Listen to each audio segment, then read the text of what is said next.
At Healthcare Partners Medical Group, our mission is to provide the highest quality of healthcare to each and every patient. With 5 locations in Pahrump, we are local doctors you know and trust. We want to thank you for choosing us. Quality care starts here. News 46 is brought to you by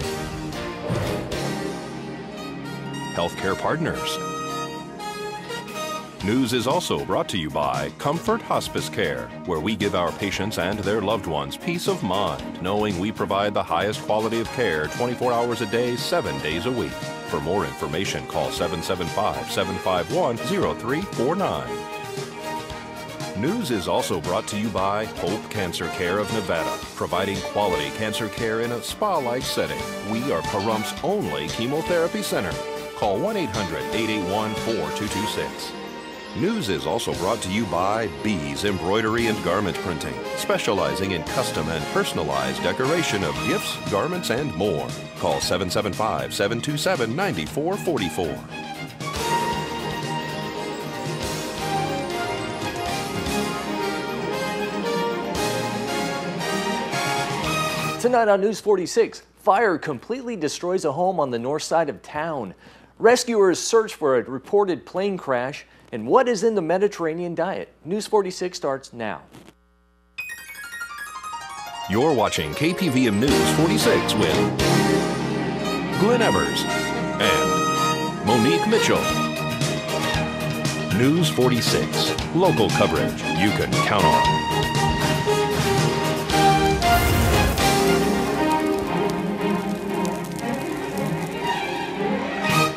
Good evening, it's Wednesday, March 6, 2013. I'm Glenn Evers. Monique Mitchell has the night off. A fire fully engulfed a home this morning on the north side of town. Deanna O'Donnell reports. 2 occupants of a home were displaced this morning when their house on the north side of town was fully engulfed in flames. We're going to speak to Fire Chief Scott Lowe. So around 9:15 this morning, we were dispatched with a report of a structure fire. Upon our arrival, we found actually a single wide with an attached structure, well involved in fire. Numerous exposures, including other structures and vehicles. The fire conditions warranted a defensive exterior attack, which was accomplished by the first Doohan Energy Company. We established water supply via our mobile tenders. The fire was controlled approximately 5 or 6 minutes after our arrival. There were no injuries other than the fact that during the course of the suppression, an errant bullet discharged from within the house and ammunition, and it struck our lieutenant in the hand. It did not break the skin, he was not injured, but it was just something to remind us of how dangerous these situations can be. You guys run across this quite frequently, right? Ammunition in homes that is going off. What kind of precautions can a firefighter take to protect themselves? Well, we try to determine through our size up whether or not there is ammunition in the house. We ask the homeowners if they're available, things like that. In this particular case, there was no pre-notice. They were doing a good job with their attack, and then, of course, we had this discharge occur. And he was hit in the hand, but it didn't break the skin? It did not break the skin, and it did not penetrate even through his glove. It just left a kind of a small welt on the top of his hand. So you guys checked that out, and there's nothing, any injury at all on that. Any other ammunition that went off at the same time? There was a number of different discharges occurring, but we're not sure exactly how much ammunition was stored in the house. So this house, 2 occupants were able to escape, and it went up very quickly, didn't it? It did. We were facing winds that were up to 30 miles per hour out of the southwest, and so it did actually hinder us to a certain degree as far as our suppression, but the crews did a really good job. You also had another tender come on scene as well to check out some spot fires had started. We actually had requested a brush truck, and the reason for that, because of the wind-driven fire conditions, there were some spot fires developing throughout the area, so we placed them on Amber Patrol. And as well, do you know what started this fire? It appears that it's a malfunction of the hot water heater that was installed in the structure. And so will you be conducting any other investigation on that? No, that's as far as the investigation is going to go today. There's no indicators of anything less than accidental. The occupants were able to move their vehicles away from the structures as well, at least the ones that they have that are operational, before anything else got engulfed in the flames. Yes, they moved their vehicles that they could. There were several that were inoperable in close proximity to the structure. Any other animals or anything else that was at the residence? Best of my knowledge, there was 1 cat that was unaccounted for. And so the occupants what's going to happen with them now? Do you know if they're getting some help with Red Cross? It's my understanding that no Red Cross assistance at this point, that they did have family who lived on the same property, and I think that they're going to take responsibility for the shelter. Once again, those occupants of the home were uninjured in this accident, as well as Lieutenant Steve Moody from Pahrump Valley Fire and Rescue. This is Deanna O'Donnell for News 46. Rescuers spent most of the morning searching for an aircraft that reportedly crashed near Carpenter Canyon on the south end of Pahrump. Las Vegas Metropolitan Police Department, Clark County Fire and Rescue, Pahrump Valley Fire and Rescue, and American Medical Response all responded to the area of Carpenter Canyon and Highway 160 for a report of a plane crash this morning. Search and rescue all arrived on scene, as well as Pahrump Valley Fire and Rescue, who searched the area for this alleged plane crash. There was also air support searching for the aircraft that was said to have went down in the area. The reporting party on scene there said that they saw a cylindrical object go down and hit the ground in the desert area. After approximately an hour, Pahrump Valley Fire and Rescue were called off scene. There's still no word as to if the aircraft was found at this time. This is Deanna O'Donnell for News 46. We'll have more local news right after these messages.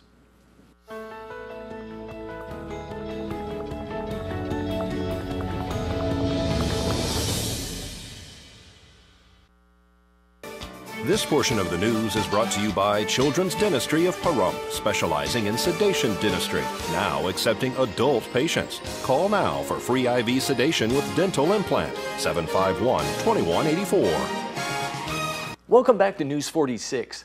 One day after hitting a new all-time high, the Dow gained more ground today as investors welcome signs of strength in the U.S. job market.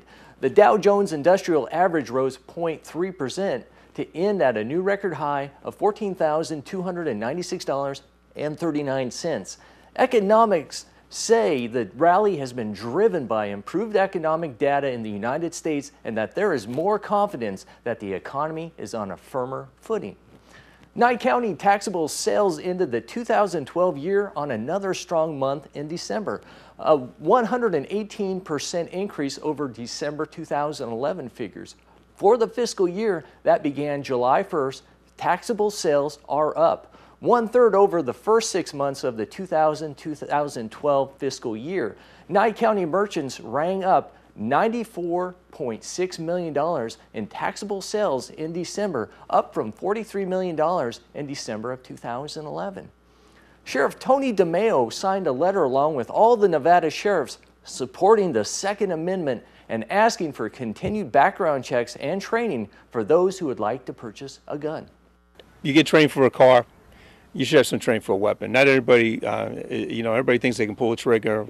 5-year-olds can pull a trigger. And in fact, there was a 5-year-old back in New York that took a Tech-9 from underneath a bed, and he actually, there was a magazine, knew what the magazine was, put a magazine into the weapon, chambered the weapon, is able firing outside of things. So anybody can fire that, but responsibly, knowing about what the laws are, making sure you stand on good ground when you use your weapon. You can stand on solid ground.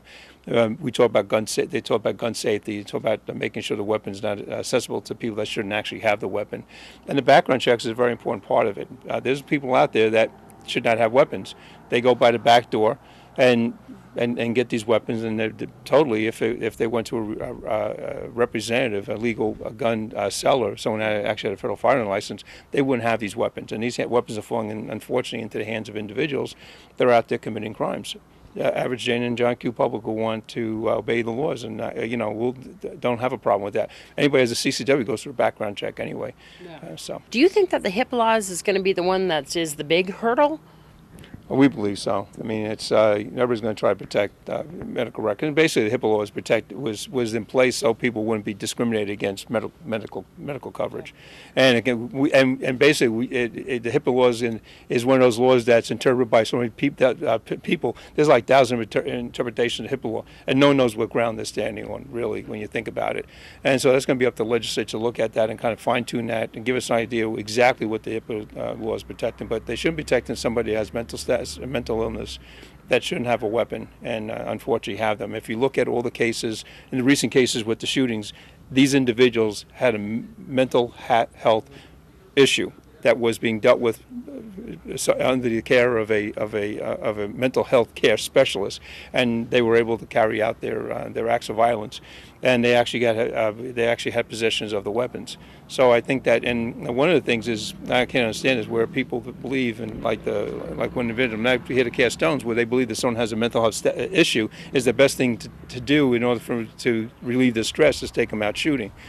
You know, and I saw that on one thing. Motorcycle Club had this guy had a mental health issue, and they decided, well, we're going to take you out and teach you and take you to a firing range and you go shooting. I mean, it's not necessary. People have mental health issues to find other ways of dealing with that. Not necessary, you know, in that respect. They should actually see a mental health professional and deal with those issues professionally, and not basically by some friends thinking that this is going to cure them or treat them. It's not. It's, you know, really isn't. They need to be in the hands of someone that's more competent than that. Well, what is the Mediterranean diet? It's not a new diet fad. In fact, several cultures have been living healthier, longer lives for hundreds of years on this proven diet. Cardiologist Dr. Eric speaks about the heart-healthy Mediterranean diet. So if you want to talk about a healthy diet, first you have to define, well, what is health? So in a study that was just reported with tremendous fanfare and scientific praise on February 25th, New England Journal again, in Spain, they looked at over 7,000 people and gave them 3 different diets. And these people were high-risk adults. They were smokers, they were heavy, they were diabetic. These are people who are high risk for disease. And why would they look at them? Well, because if there's going to be a difference, it's going to be more observable in a high-risk population. They'll be able to detect it. So they gave them 3 different diets. One was just a do whatever you want to do diet, regular diet. And the diet of a typical Spaniard is very similar to that of an American now, Western diet. They gave another group a low-fat diet prescription, and then the third group they gave a specific Mediterranean diet. They drilled them on what it consisted of. They made sure they had their 4 tablespoons of olive oil every day, their servings of nuts, restricted on cheese, 1 glass of wine a day if they were already drinking alcohol. They followed these people for 5 years. Guess what? They terminated the study early at the 5-year mark because they were seeing more heart attacks and heart-related death and disease in the other population. And in the Mediterranean diet, saw much improved health. How can a person find out about that diet? Well, that study was just published. The reports about it are getting disseminated. If you just go to the paper in the New England Journal, it'll tell you in there what the ingredients of the diet were. But I mean, the average person isn't going to be able to go to the website and look that up. But if they start looking up Mediterranean diet, Google searching that, they're going to find references to these things and be able to construct such a diet for themselves. And remember, this diet worked for people even though they were already diabetic. They were smokers. They were heavy. They were high risk. So that's a healthy diet. In this diet, 3 servings of fish a week as opposed to 3 servings of red meat. So I thought this was really interesting. There's another thing that's really important in our everyday diet. It's salt. Salt is a toxin. It's been proven that this not only affects our blood pressure, but it affects the quality of our arteries, the hardness of our arteries, and the metabolism within them. So salt affects our whole body from our head to our toe, not just this measurement called blood pressure. And we now know that if we can restrict salt to 1.5 grams or less a day, which is about 1/3 of what the average American consumes, we can save thousands of high blood pressure related events per year. That's heart failure, stroke, heart attack. Cost savings are estimated to be $10 to $25 billion a year to our system. We'll have more local news right after these messages.